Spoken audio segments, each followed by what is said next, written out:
Good morning, everyone. It's so good to see you all here and to be in meditation together. There will be no talking after Shri Mataji's talk, and we'll go straight in meditation.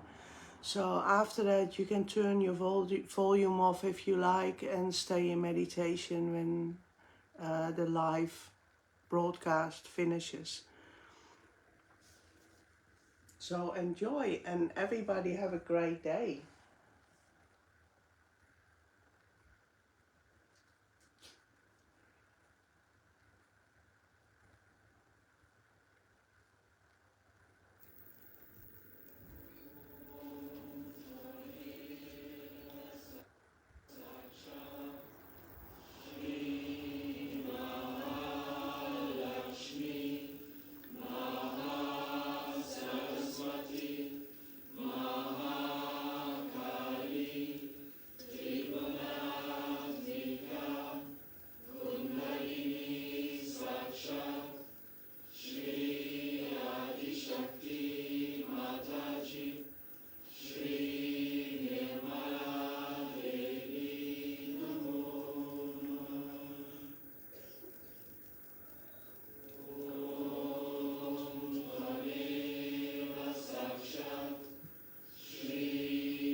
Sri Ganesha mantra.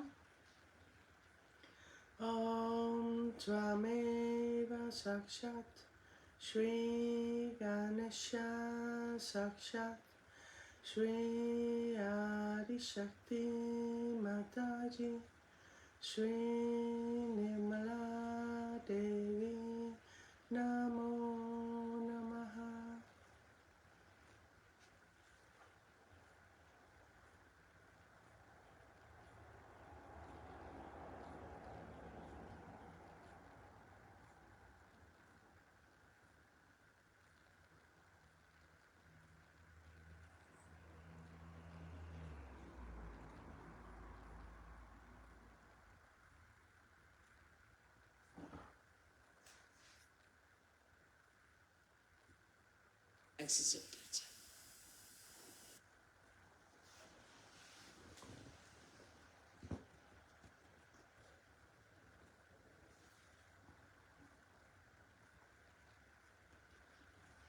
And the problems are so funny.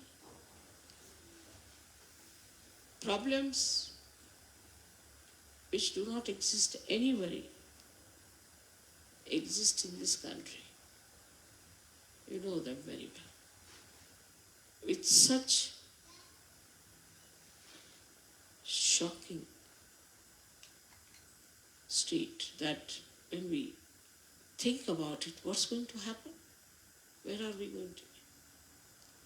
So we are really on a war path in America, I must tell you, for Sahaja.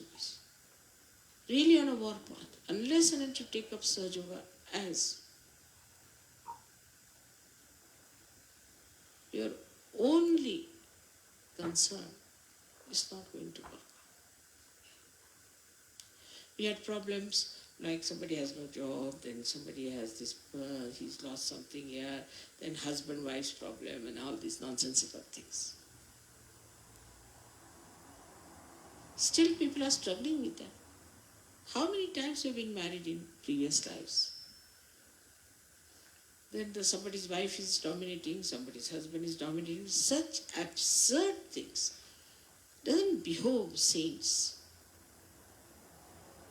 So the quality of Sahajogis in America, unless and until is raised, one cannot trigger anything here. And the first thing that the Sahajogis must have is collectivity. In America. Because America stands for Vishuddhi Chakra, which is manifesting collectivity within us. And if people cannot be collective, then how can you have Sahaja manifesting here? Impossible. Because that is the greatest quality you have. That's the basic power you have in this country, is the collectivity. So you have two basic powers. First is collectivity, and the second one that you have is the divine discretion. Basically given to you these powers.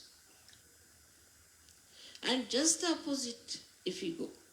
I've heard about many Sahajogis who avoid company of children, who run away from other people. If they see 3-4 people sitting there, then they can't share the room with them. It's very common. Right? Say now, supposing there's a very small little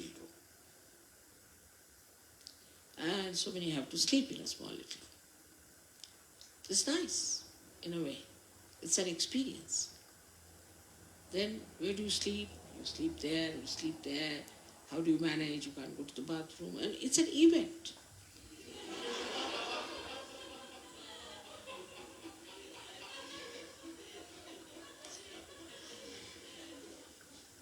The life which is smooth is boring.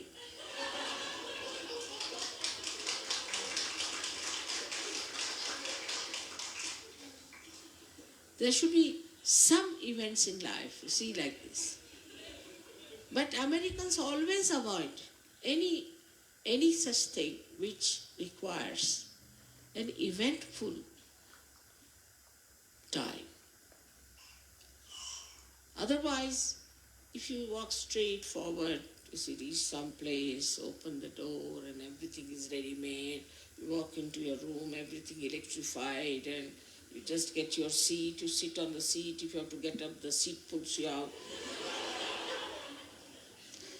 Or I went to somebody's house and they said, we have a bed here. I said, what's so special? He said, if you press this button, your legs will come up. You press this button, your head will come up. You turn round. I said, I can do all that myself.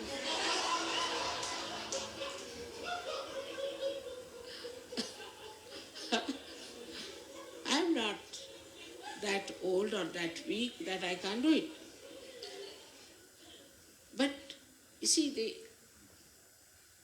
the way people are always looking for comfort, always looking for comfort, and like to have smooth life. And this smoothness has made them so boring. I mean, their life is really boring. And a person who has a boring life cannot have a vision, cannot. Everything is done up now. You go there, everything is first class, there's nothing to worry. Say, you go to a hotel, everything is paid for, nicely kept, it's a very good hotel. But only when in a hotel you are staying and suddenly people tell you, oh, there's going to be an earthquake. You run out with your pajamas and you find yourself in funny companies. And that's what you remember. You may go to various places and live in various comforts and things. You don't remember that. So people now want to do something funny, like they'll do trekking up, doing this and all those funny sort of thing. Because the life is not eventful, they are trying something that is dangerous, that is destroying. But supposing if you had accepted events in life as important, what does it matter? Let's see what happens. For example, if I say now, some people have to go from here to Phoenix and settle down there. Immediately, how will they go and where will be the house, where will they stay, who will pay for it, and every question is such a big question here.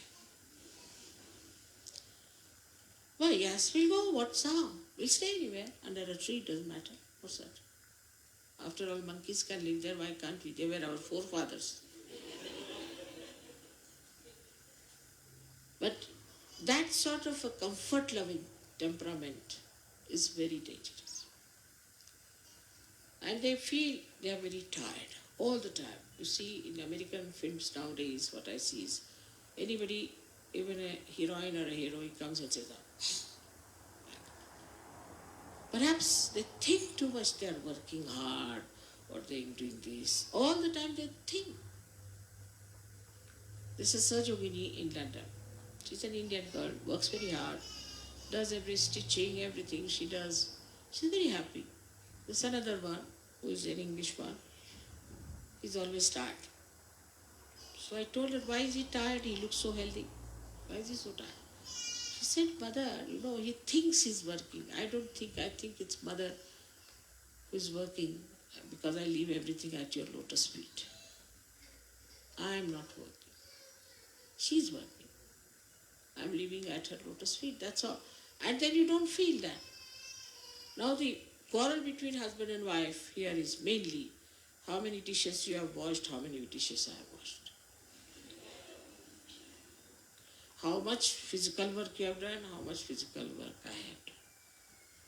There's a kind of a competition going on as to all the time weigh what you have done, what I have done. But supposing if you want to do something in such a manner that, let me see, I will surprise my husband by doing everything nicely. Let's finish it fast.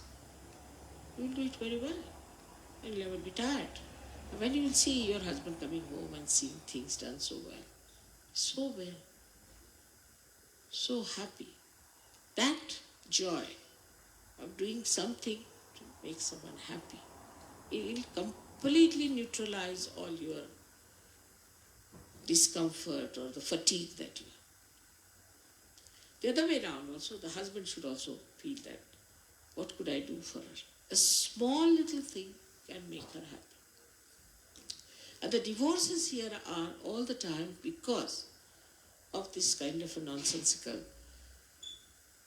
idea that how much he has done, what I have done, what he has done, all the time weighing it out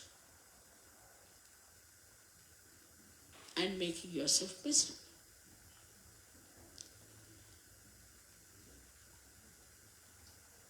I travel a lot, as you know. I never feel I'm traveling because I am there with myself. Whether I sit here or travel, it's just the same. But if you think I'm traveling, then you feel, oh God, I'm traveling. But if you just think I'm sitting here in the chair, I'm sitting there in the chair, you don't feel tired. If you are doing some work, you feel tired when you start thinking, I'm doing this work, I have done that work. Especially in Sahaja Yoga. If you think, I'm doing any work, better not do it. But if you think, I'm doing nothing, and what joy. What joy. You'll become so energetic. Because once you surrender, then the divine power starts flowing through. That's why Muhammad Sahib has said Islam means to surrender. He said it about me also, that I'll send you. He called me the sent one. Everything is talked about having vibrations and all that in his own style.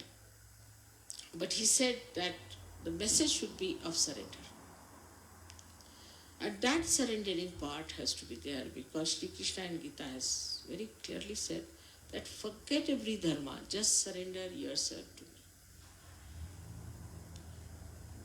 And that surrendering, if the Sahaja is developed in America, the rest I'll look after. But you leave it to me to do it. And then ideas and everything we start doing, because this is Virata's place. That's why you have such great scientists here, such great scope for all kinds of intellectual work and all that is here. While people are not wise. They are not wise at all. I've known people who, I met a president of Jungian Society who was 80 years of age, and he's supposed to be the president of the whole world. And he said, I must see you privately. I said, all right. He came to me, and his problem was so stupid that I just started looking at him. An 80-year-old man, this stupid fellow. He's not even like a 10-year-old boy.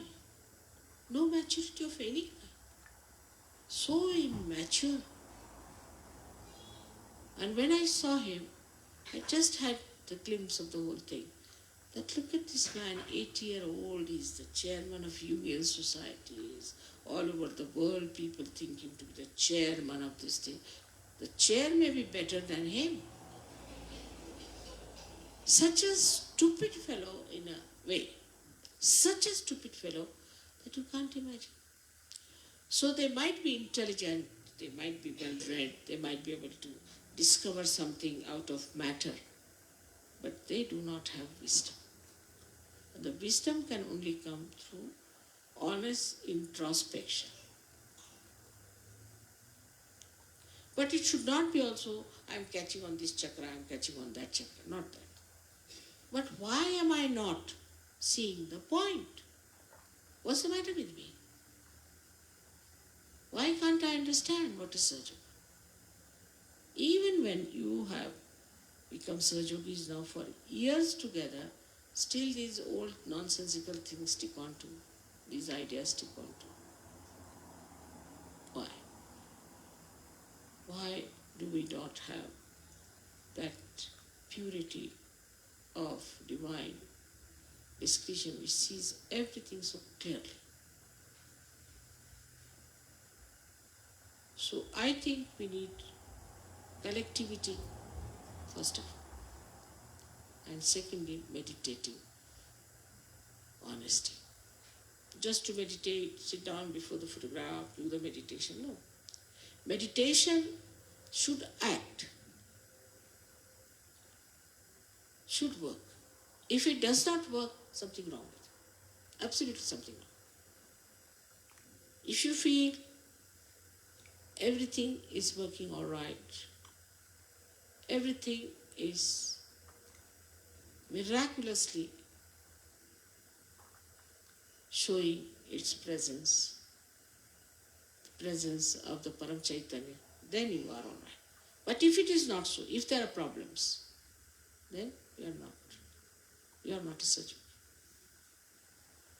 Sahaja is the one who is completely connected with this Parama Chaitanya. And for that, age is no bar. I have seen girls who are only 16, 17, 18 years, so wise. Even small little children who were with widow, I talked to them. I was surprised at their wisdom. So very wise, so beautiful. They understood human nature so well. Small little children, they were at the most 10 years of age. And nice to talk to them. So that wisdom, if they can have at that age, now we are also, all of us are about 10-year-old Sahajogis minimum, nothing else. But still we are struggling. Ambitious and wrong priorities. There is no need to have any ambition. Ambition is an imaginary thing. But Sahaja Yoga is reality. Everything works out. Everything sorts itself. Everything plans out. But to feel that if this is so, as I said, in a small room there are 12 people, is something for the good. Why not? We have to be there. If I've lost the way, supposing, then I would say I have to go this way. This time we made a ticket which was little wrong according to everyone, because we had to go through Phoenix. But nice, because I felt the vibrations of Phoenix. I had to go that way. I had to see that. So always to find something smooth, the way we want it to be smooth, is not the way of Sahaja Yoga. Well, whatever we get it, we see the hand of the divine behind it. What is our purpose of life? Our purpose of life is to save people. Save the Americans. Minimum of minimum. Not the world, but at least start with Americans. That's our purpose of life. That's our identity. While doing that, there is Param Chaitanya which is going to look after you completely. But first you put yourself before everything else. I must have this, I must have that, I must have this. It won't work. Then I have this problem, I jumped into bankruptcy, I had that problem, I just couldn't manage. Because you have put other things before yourself. Self means the spirit. According to people, self means selfishness. But according to Sahaja Yoga, self means your spirit. So, today's lecture should not be that we hear from one ear and goes through the same one, but should we little bit ponder about it and listen to it again and again. I have great hopes from it.